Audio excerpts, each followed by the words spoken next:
तर मी तुमच्या वाटेला गेलो नाही, माझ्या वाटेला येऊ नका असा इशारा जरांगेंनी पंकजा मुंडेंना दिलाय। आमरण उपोषण करून कायदा बदलत नसतो असं वक्तव्य पंकजा मुंडेंनी केलं होतं।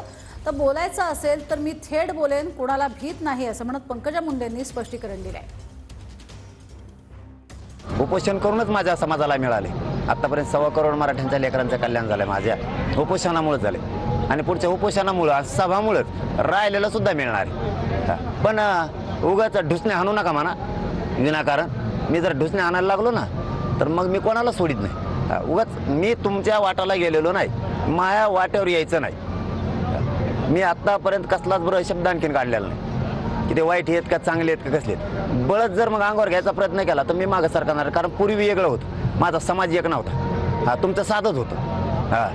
आम्हाला आमच्यावर अन्याय करायला ते करायला माझा समाज एक आहे। आता अन्याय खपून घेत नसतो, ऐकत बी नसतो। पण कोणीतरी आवाहन केला आणि सांगितलं मी जरांगे पाटलांवर टीका केली। मी जरांगे पाटलांचं नावच घेतलं नाही गेल्या वर्षभरात त्यांच्या। कधी मी कुणावर टीका केली नाही आणि टीका केली तरी पंकजा गोपीनाथ मुंडेची औलाद आहे, परत शब्द मागे घेत नसते।